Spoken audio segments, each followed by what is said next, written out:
Hello friends and welcome back to our channel Krisha की दुनिया। Hope आप सभी लोग अच्छे होंगे। और जैसे कि हमको पता है कि हमारा आज का जो व्लॉग है वो शिवरात्रि के दिन का है। तो आज देखते हैं हम लोगों ने किस तरीके से पूजा की और क्या क्या तैयारी की है। आप सभी भी बिज़ी हो गए अपने अपने घरों में आज शिवरात्रि की पूजा की तैयारी करने में। तो कृषु यहाँ मॉर्निंग उठ के खा रही थी बनाना, और फिर उनके फादर ने लाया था सारा पूजा का सामान, जैसे कि फ्लावर्स एंड फ्रूट्स, नारियल, आम के पत्ते, मखाना, ये सारी चीज़ें हम लोग लेकर आ चुके थे। और फिर साथ ही साथ मैं तैयारी कर रही थी प्रसाद बनाने के लिए। तो मैंने पहले किचन का एरिया साफ़ कर लिया, क्योंकि साफ़ करके ही पूजा का प्रसाद जो है वो बनाया जाता है। वैसे तो एक्चुअली हमारी मेड ही पूरा काम कर देती है घर पे, घर की सफाई, किचन एंड बर्तन वगैरह सब कुछ। तो उन्होंने ही पूरा कर दिया था, लेकिन मैं मॉर्निंग मॉर्निंग इन लोगों के लिए मैंने ब्रेकफास्ट बना के रखा था, क्योंकि फ़ास्ट सिर्फ मेरा ही था हमारे घर पे। श्रीधर फास्ट नहीं करते हैं, और मेरे काम ख़त्म करने तक श्रीधर ने कृषा को ब्रेकफास्ट करवा दिया था।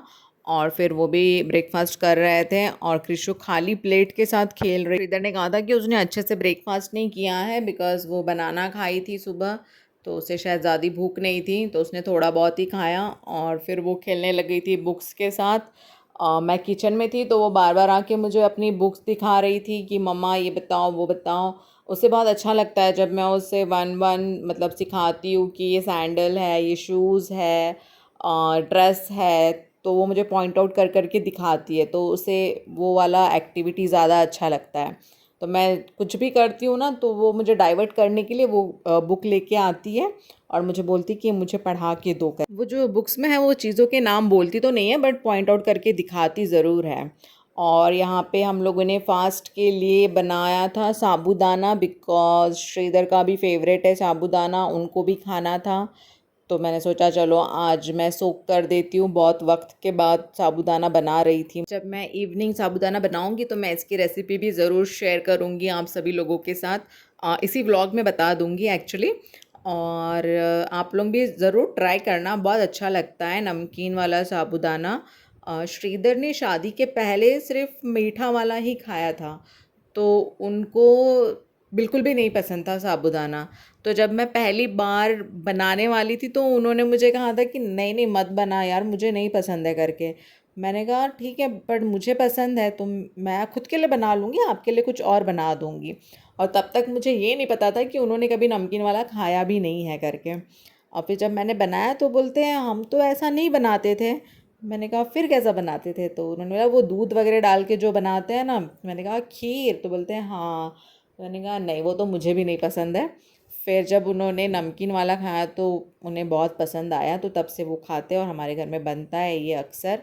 बट अभी काफ़ी वक्त से नहीं बना था। और साबूदाना एक्चुअली सोक करने के पहले ना इसे काफ़ी अच्छी तरीके से वॉश करना होता है, बिकॉज़ इसमें ना स्टार्च होता है, तो वो बहुत स्टिकी स्टिकी बन जाते हैं अगर हम अच्छे से वॉश ना करके सोक करो तो इसको ना कम से कम 4-5 बार के पानी से तो धोना पड़ता ही है, तब जाके इसका जो वो स्टार्च वगैरह है वो अच्छे से निकल जाता है। और इसे ना अच्छे से ऐसे मसल मसल के धोना चाहिए ताकि इसका स्टार्च पूरा निकले, और ये जब हम बनाए तो ऐसे खिले खिले से बने, ऐसे स्टिकी स्टिकी से ना बने। बट किसी किसी को स्टिकी भी पसंद आते हैं तो वो लोग बनाते हैं वैसा, बट हम लोगों को स्टिकी नहीं पसंद है। तो मैं इसे बहुत बार धो के फिर सोक करती हूँ। और इसको सोक करने का सही तरीका ये होता है कि साबूदाना के ऊपर जस्ट 1 इंच ऊपर तक ना इसमें पानी होना चाहिए, तो ये बहुत अच्छे से सोक हो जाते हैं और खिले खिले भी बनते हैं, ऐसे स्टिकी स्टिकी नहीं रहेंगे। और इसे ढक के रख दो 5 से 6 घंटे के लिए। बट मैंने तो इसको शायद ऑलमोस्ट 8 to 9 आवर्स कुछ रख दिया था। मेरे बनाने तक उतना टाइम हो गया था, तो बहुत अच्छे से भीग चुके थे। और कृषा यहाँ पे मेरे से मेरा ट्राइपॉड छीनने की कोशिश कर रही थी।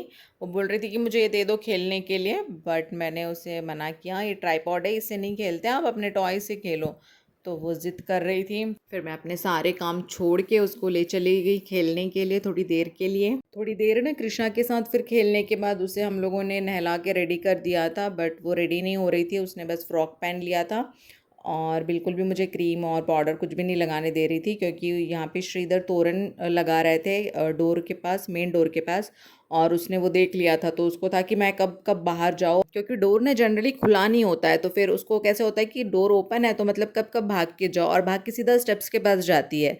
उसे स्टेप्स चढ़ने उतरने में ना बहुत मज़ा आने लग गया आजकल, जब से मम्मी के घर से आए हैं। तो उसका रहता है कि मैं स्टेप्स के पास ही जाऊँ, और वो थोड़ा रिस्की होता है बच्चों के साथ, इसीलिए फिर डर लगता है। और फिर यहाँ पे श्रीधर फ्लावर्स वगैरह सब सेट करके फ्लावर का तोरण भी लगा दिए थे। अभी पूजा की भी तैयारी हम लोगों को करनी थी, तो फिर अंदर जाके भगवान का जो भी सामान क्लीन करना था, वॉश करना था, वो सब मुझे श्रीधर और कृषा निकाल के ला के दे रहे थे। और कृष्णा फिर बार बार बता रही थी कि जेजा करना है, जेजा करना है, बार बार भगवान जी के पास जा रही थी और जेजा कर रही थी। और अभी मैं यहाँ पे वॉइस ओवर कर रही हूँ, तो तभी भी मुझे करके दिखा रही है जेजा जेजा। और साथ ही फिर यहाँ पे मैं स्वीट पोटैटो भी स्टीम करने के लिए रख दी थी, क्योंकि भगवान जी को चढ़ाना था स्वीट पोटैटो भी। और फिर उसके साथ ही मेरी भगवान जी के सामान की क्लीनिंग भी हो गई थी। और कृष्णा और श्रीधर वो सब सामान फिर सेट भी कर रहे थे, पूरा क्लीन करके रख रहे थे भगवान जी के पास। और फाइनली ऐसे तैसे जैसे करके कृष्णा रेडी हो चुकी थी, उसने नया ड्रेस पहन लिया था और हेयर बैंड भी लगा लिया था। उसको जो मैचिंग का दिया वो नहीं लगाया, उसे खुद का ही पिंक वाला लगा लेना था। और यहाँ पे सबसे अच्छी बात ये होती है कि जब भी हम पूजा करने के लिए जाते हैं तो कृषा हमेशा अपना फोरहेड आके शो करती कि यहाँ पे भगवान जी वाला टीका लगा दो, प्योर इंडियन गर्ल। और मैं यहाँ पूजा स्टार्ट करने जा ही रही थी कि मैडम ने बनाना चुरा लिया और जा रही है लेके। मैंने कहा कि दे दो मुझे बनाना, तो नहीं दिया। फिर श्री ने मुझे दूसरा बनाना दे दिया और फिर रख के हम लोगों ने पूजा स्टार्ट कर दी थी। और कृषा बार बार डिस्टर्ब कर रही थी बीच में, बट चलो चलता है, छोटी बच्ची है वो। हम लोगों में ना जब शिव जी की पूजा करते हैं शिवरात्रि के दिन, तो उनका अभिषेकम करते हैं। वो जो होता है ना पंचामृत जिसे कहते हैं, वो 5 चीज़ों से अभिषेक किया जाता है। गंगा जल, दही, शहद, दूध और घी। और साथ ही में जो लिक्विड वाला गुड़ होता है ना, वो या फिर शक्कर का भी इस्तेमाल किया जाता है अभिषेकम करने के लिए। बोला जाता है कि जो भी अभिषेक करता है तो उसका दिल दिमाग सब क्लीन हो जाता है, प्योर हो जाता है, मतलब वो अपने अंदर की जो भी नेगेटिविटी है वो सब क्लीन कर लेते हैं, ऐसा बोला जाता है। और जो 5 पंचामृत से हम लोग अभिषेक करते हैं उनके भी अपने अपने महत्व होते हैं। जैसे कहा जाता है कि दूध से अभिषेकम किया तो उन्हें भगवान जी लंबी उम्र प्रदान करते हैं, ऐसा कहा जाता है। और दही से अभिषेकम करने से जो बच्चों की मन्नतें करते हैं, मांगते हैं, उन्हें बच्चे नसीब होते हैं, या फिर जिनके ऑलरेडी बच्चे हैं तो उन बच्चों का भविष्य अच्छा होता है, ऐसा कहा जाता है। और घी से अभिषेक करने से बोला जाता है कि जो भी तुम्हारी बीमारियां वगैरह हैं वो सारी दूर हो जाती हैं। और शहद से अभिषेक करने से तुम्हारे जो भी दुख दर्द होते हैं वो सारे दूर हो जाते हैं। गंगा जल से अभिषेक करने से तुम्हें पीस मिलता है, शांति मिलती है, ऐसा बोला जाता है। जो भी व्रत करता है, आज के दिन फास्ट करता है, अगर वो जागरण करता है, जगराता करता है, रात भर भगवान जी का ध्यान करता है, मेडिटेशन करते हैं, तो उन्हें इसका फल ज़रूर मिलता है। और जगराता मेरा भी है आज, और मेरे को तो वैसे भी कृषु के वजह से 2-2:30 तो बज ही जाते हैं सोने में हर रोज़। मेरे लिए उतना टफ नहीं है जागरण करना, कुछ और देर की बात है। उसके बाद तो फिर भगवान जी के भोग की तैयारी भी करनी पड़ती है। नेक्स्ट डे जब व्रत खुलता है तो बहुत कुछ बनाना होता है। और यहाँ मेरी पूजा हो गई थी कंप्लीट। मैंने भगवान जी से मुझे जो भी मांगना था, जो भी प्रेयर करनी थी, मैंने कर लिया। और मैं ये व्रत ना एक्चुअली जब मैं 6th स्टैंडर्ड में थी तब से कर रही हूँ, बस मैंने लास्ट ईयर नहीं किया था क्योंकि मैं फीडिंग में थी, तो वो टाइम पे मैंने स्किप किया था। और जब मैं प्रेग्नेंट थी तो मुझे पता ही नहीं था कि मैं प्रेग्नेंट हूँ, और मैंने फास्ट कर लिया था। और यहाँ पे कृष्णा थोड़ी देर सो के उठने के बाद आके फिर भगवान जी की घंटी के साथ खेलने लगी। वो भगवान जी का सारा प्रसाद फिर निकाल रही थी, तो हम लोगों ने वो थाली उठा के रख दी थी क्योंकि वहाँ पे दिया वगैरह लगा हुआ था, तो वो डर भी लग रहा था बार बार कि वो टच ना करे। और यहाँ पे जो बनाना है वो फिर लेके जाने की कोशिश कर रही थी, बट पता नहीं उसे सडनली क्या लगा, तो उसने फिर से रख दिया भगवान जी के पास। हम नहीं ऐसे सबको फोर्स करते कि लीजिए खा लीजिए, वो वैसे कर रही थी भगवान जी के साथ, लीजिए खा लीजिए, लीजिए खा लीजिए टाइप ऑफ। थोड़ी देर अच्छा खासा खेलने के बाद फिर उसे याद आया कि चलो भगवान जी की घंटी रख देते हैं, भगवान जी को थोड़ा जेजा कर लेते हैं हम लोग, और फिर घंटी लेके खेल लेंगे। से श्रीधर बुला रहे थे कि आ जाओ अभी यहाँ पे सोफ़े पे आके बैठ जाओ, अपना कुछ खेलो, गेम वगैरह खेलो, घंटी वहाँ रख दो।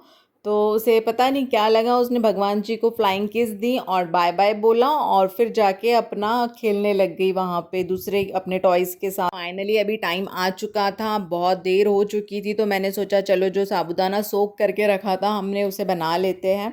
इसे बनाने के लिए कुछ नहीं, बस थोड़ा सा ऑयल में ना हमें जो शेंगदाने होते हैं, मूंगफली होती है, उसे अच्छे से रोस्ट करना होता है जब तक वो हल्के ब्राउन ना हो जाए, मतलब अच्छे से पक ना जाए, और तब तक उसे भून लेना है। और फिर जो अपना मिक्सर का जार होता है उसमें 4-5 मिर्ची, मतलब जितना आप तीखा खाते हो उस हिसाब से आप मिर्ची ले सकते हो, और उसमें ही वो भुने हुए शेंगदाने हमें डालने होते हैं और थोड़ा सा जीरा डालना होता है। और ये सब कुछ डालने के बाद मिक्सी में इसे ना पीस लेना है, बट इसे काफ़ी मतलब ऐसे फाइन नहीं पीसना है, थोड़ा ऐसे दरदरा होना चाहिए ये, मतलब जैसे हम कूटते हैं तो कैसे होता है ना, बस वैसी होनी चाहिए। तो पीसने के पहले ना मूंगफली को ठंडा होने देना है, गरम गरम नहीं पीसना है। उसके बाद फिर पैन में थोड़ा ऑयल ले लेना है, और जैसे ही ऑयल अपना गरम हो जाए तो उसमें हमने जो ये पीस के रखा हुआ है शेंगदाना, मिर्ची और जीरे का पाउडर वो डाल देंगे हम लोग, और इसे अच्छी तरीके से भून लेंगे जब तक इसमें ना मिर्ची का जो कच्चापन है वो चले नहीं जाता ना, तब तक इसे थोड़ा भून लेना है। ये जल्दी भून जाता है वैसे। और उसके बाद फिर उसमें हम लोगों ने जो सोक किया था साबूदाना वो ऐड करेंगे। इसे ना अच्छी तरीके से अभी हम लोग मिक्स कर लेंगे। और वैसे भी ये ना जल्दी पक जाता है क्योंकि हमने इसे ऑलरेडी बहुत देर तक सोक करके रखा हुआ था, तो ये सॉफ्ट हो जाते हैं, और जब ये सॉफ्ट हो जाते हैं तो फिर जल्दी पक जाते हैं। और साथ ही में इसमें हम लोग ना नमक भी ऐड कर लेंगे ताकि अच्छे से मिक्स हो जाए नमक भी इसमें। और दोनों को अच्छे से मिक्स करने के बाद ना इसे थोड़ी देर हम लोग ढक के पकाएंगे। तो अगर हम ढक के पकाते तो वो कैसे जल्दी भी पक जाते हैं और सॉफ्ट हो जाते हैं, तो वो उसका टेस्ट बहुत अच्छा लगता है फिर। और ऑलमोस्ट अभी ये ढक के पकाने के बाद ना पक गया है, तो इसमें मैं फिर ऐड कर दूंगी थोड़ा सा लेमन जूस। ये अकॉर्डिंग टू योर टेस्ट है, अगर आप लोग को पसंद है लेमन जूस ऐड करना तो आप ऐड कर सकते हैं, वरना स्किप भी कर सकते हैं। और फिर इसको हम लोग एंड करते हैं थोड़ा सा कोरिएंडर लीफ डाल के। और महाराष्ट्र में ना एक्चुअली इसमें एंड में ना थोड़ा सा शुगर भी ऐड करते हैं, बोलते हैं कि शुगर ऐड करने से उसका टेस्ट जो है वो थोड़ा और एनहांस हो जाता है। बट यहाँ पे श्रीधर को नहीं पसंद है, इसीलिए फिर मैं ऐड नहीं करती हूँ। बट मुझे पसंद है, इसीलिए मैं क्या करती हूँ ना, मैं साबूदाना हमेशा कर्ड के साथ खाती हूँ, जनरली वहाँ पे भी कर्ड के साथ ही खाया जाता है, तो मैं मेरे कर्ड में शुगर ऐड कर लेती हूँ और श्रीधर को प्लेन कर्ड के साथ देती हूँ। तो इसको इस तरीके से बनाया जाता है और खाया जाता है कर्ड के साथ, और ये बहुत टेस्टी लगता है, तो आप सब लोग भी इसे ट्राई कीजिएगा। और ये फास्ट में बना है तो इसलिए इसमें फास्ट का नमक ऐड किया हुआ है, तो आप लोग भी उसी तरीके से ट्राई कर सकते हैं।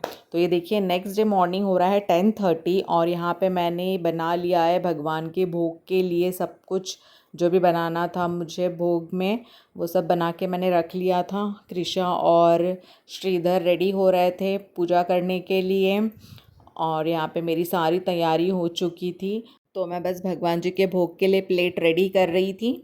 और यहाँ पे मेरा प्लेट भी रेडी हो चुका है, और अभी हम लोग भगवान जी की पूजा करते वक्त भगवान जी को भोग चढ़ा देंगे, और अभी पूजा करने के बाद मैं भी अपना फास्ट जो है वो खोल दूँगी, तो हम लोग भी खाएंगे। और मैंने आज बिल्कुल भी ब्रेकफास्ट वगैरह नहीं बनाया है कुछ भी इन लोगों के लिए, तो हम लोग डायरेक्ट अभी खाना खाएंगे पूजा के बाद। तो यहाँ पे हमने भगवान जी को भी भोग चढ़ा दिया था और हम लोगों की पूजा भी हो गई थी। और इस शिवरात्रि हम लोग एक्चुअली मंदिर नहीं गए थे, हम लोगों ने घर पे ही पूजा की थी। और होप आप सभी की भी शिवरात्रि बहुत अच्छे से सेलिब्रेट हुई हो। और इसी के साथ हम आज का व्लॉग यहाँ पे फिनिश करते हैं। भगवान जी हम सबको अच्छा अच्छा आशीर्वाद दे। तो बोलिए सब लोग मेरे साथ, हर हर महादेव। आप लोगों को हमारा व्लॉग अच्छा लगा हो तो प्लीज़ हमारे चैनल को सब्सक्राइब कीजिएगा, लाइक कीजिएगा। तब तक के लिए बाय बाय, टेक केयर।